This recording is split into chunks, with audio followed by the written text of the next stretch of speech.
seja bem-vindo, seja bem-vinda para mais uma aula da nossa trilha específica das ciências humanas. Eu sou a professora Maria Priscila, estou aqui para a gente gravar a trilha da segunda série. Estamos falando sobre para além dos clássicos medievais e pretensos modernos. Estamos chegando a um pouco mais da metade da nossa trilha.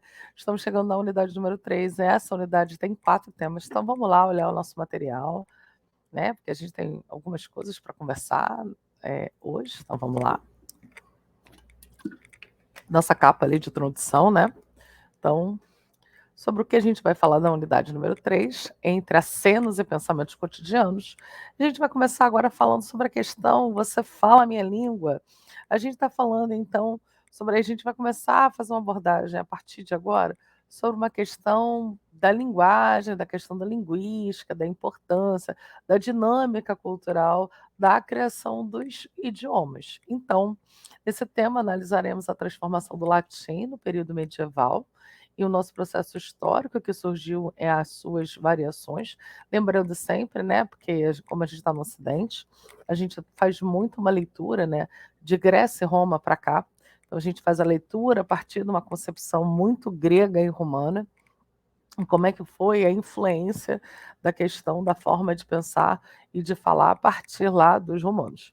Então aqui, o que a gente pretende que você consiga alcançar até o final, compreender até o final desse tema? Distinguir diferentes processos históricos culturais do período medieval. Então, está falando aqui, né? Então, para começar, prepare-se, faça uma pesquisa sobre a história de algum idioma da sua escolha e, em seguida, desenvolva um texto breve de 2 ou 3 parágrafos, refletindo sobre os aspectos culturais e sociais importantes da construção da língua. Então, vamos lá. A gente vai fazer como sempre. Vou dar uma parada aqui, você dá o pause aí do outro lado, e depois a gente continua.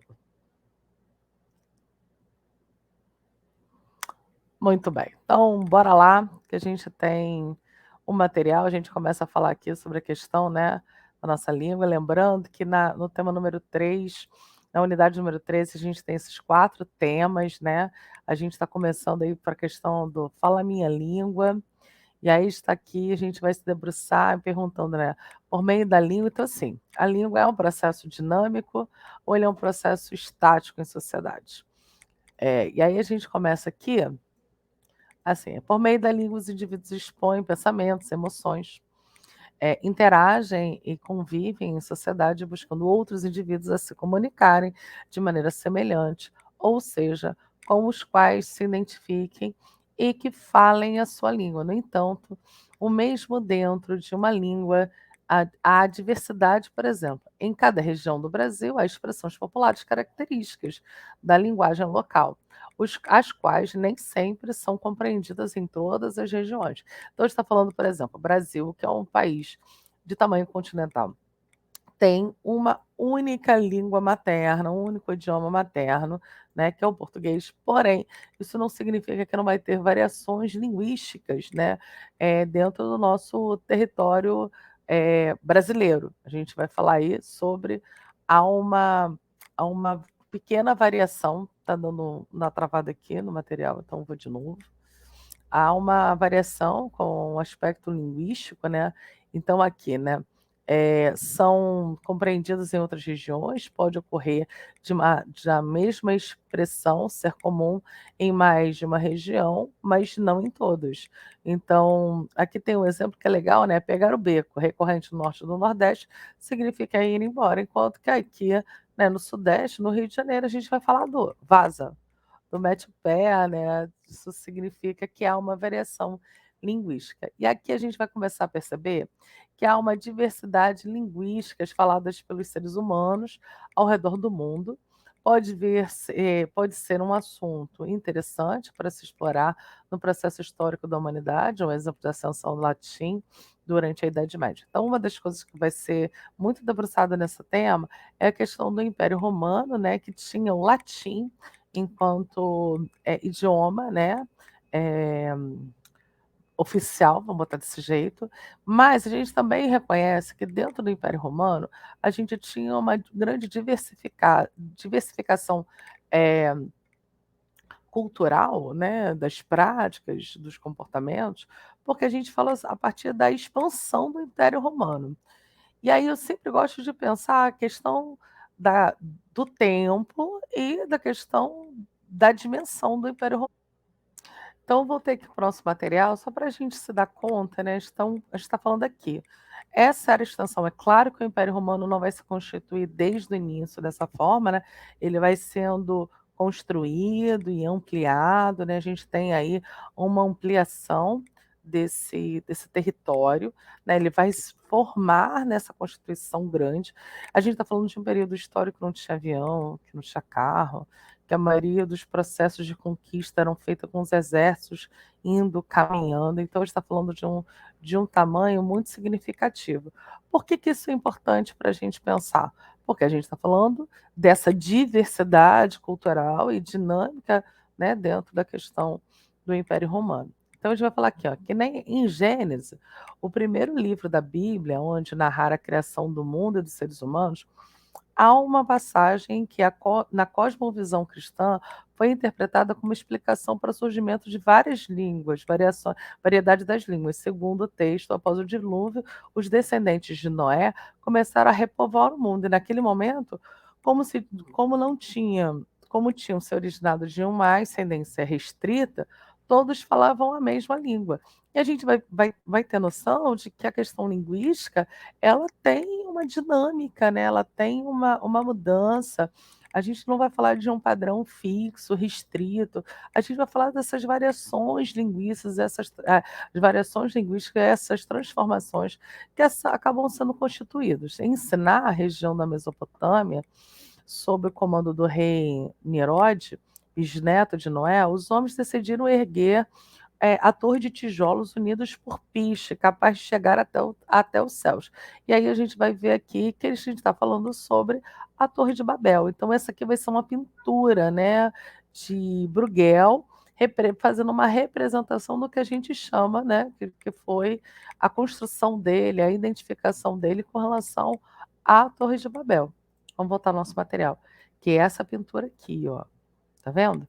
Então, um deles foi Peter Bruegel, velho, o qual conhecemos no tema anterior. Esse artista, apesar de ter vivido no século XVI, buscou representar no imaginário medieval. E aí a gente vai ver aqui que uma das coisas que a gente vai pensar, né, ele chama aqui a atenção na pintura, o cenário onde ocorre a construção da torre, qual a mensagem pode ser compreendida, a questão do tamanho dos indivíduos frente à questão da Torre de Babel. E aí, na torre, na pintura de Bruegel, podemos perceber algumas áreas construídas como materiais ainda de pedras em um estado de natural. Então vamos olhar aqui, a gente está falando disso aqui, ó, aqui ainda tem pedra. Cadê aqui o laser? Tem pedra, tem toda uma representatividade, né? É, além disso, é possível identificar que alguns setores já estão em ruínas, demonstrando que se trata de uma obra desregulada.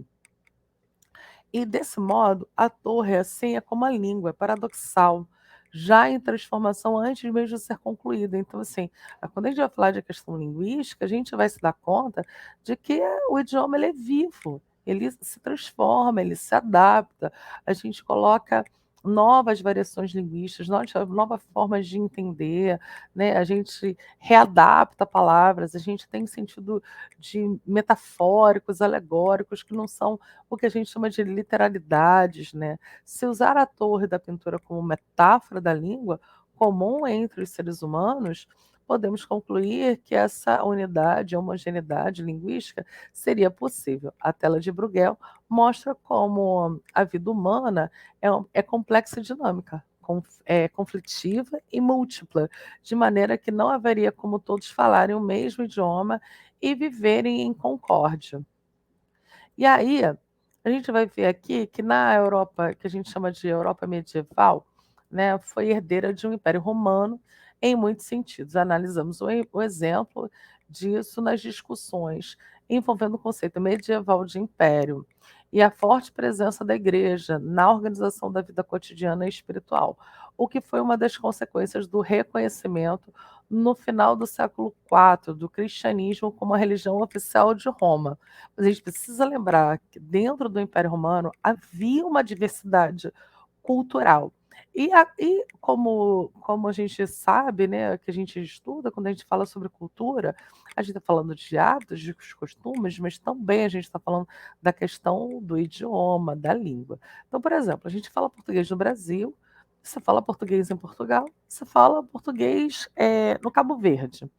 Mas a gente sabe que há variações linguísticas, apesar dos tratados, né, das línguas portuguesas, há uma variação, né? Não é o mesmo idioma, tanto que quando a gente a gente vai perceber isso, né, em vídeos, em falas, no contato com o outro. Esse idioma falado nas missas, né, era o latim, era utilizado nas missas, era grande, e aí a gente vai vendo um distanciamento entre o processo falado, vivido cotidianamente, e o latim passa a ser um processo de erudição, de estudo, de aprofundamento. Durante a Idade Média, como na igreja presente em toda a Europa, o latim era falado em diversas regiões do continente.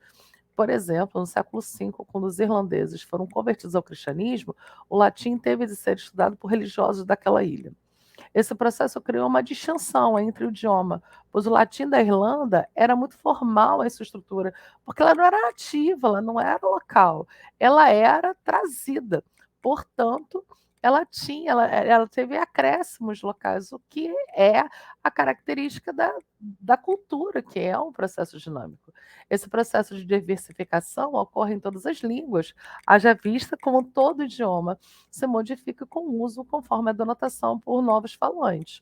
Então a gente vai falar que a língua ela não ela é dinâmica, né? Ela nunca é estável. E aí no latim do Roma, né, eram múltiplos suscetíveis, variações regionais, que é isso, né? Tem também a questão do sotaque, a questão da apropriação, né? Da questão da cultura mesmo.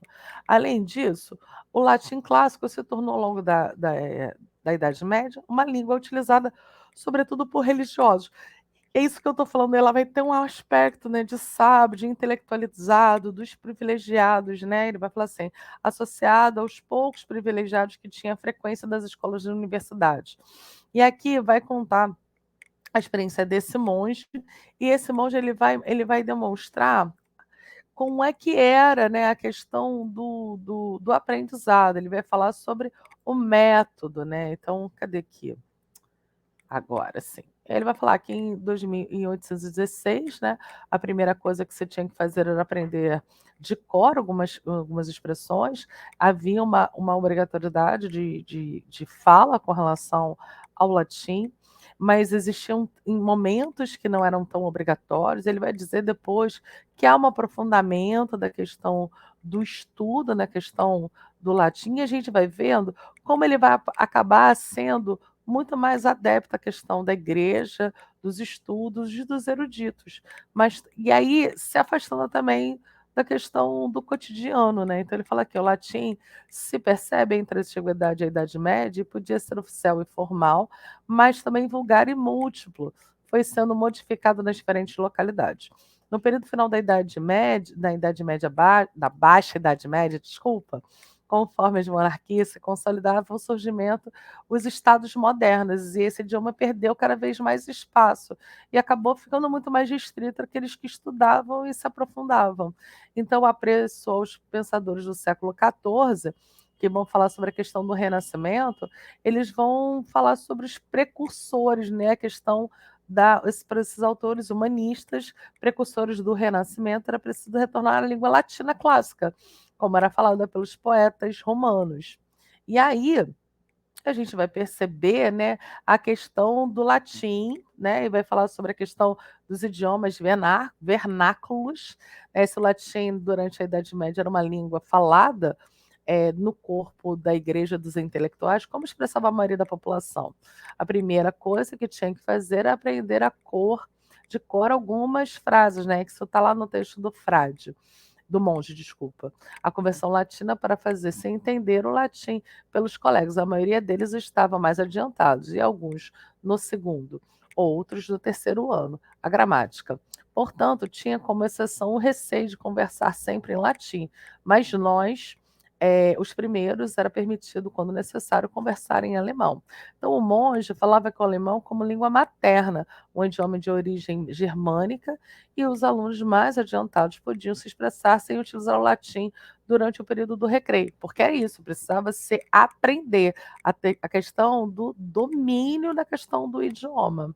E aí a gente vai perceber aqui que as questões regionais elas vão ser bem significativas, né? Boa parte dos idiomas falados na Europa, os quais se espalharam por diversas regiões do mundo, em decorrência do colonialismo e do imperialismo, surgiram na Idade Média. Esse processo formativo de línguas se originou na Alta Idade Média, mas se consolidou apenas na Baixa Idade Média. E aí a gente vai falar que as regiões setentrionais, não é isso?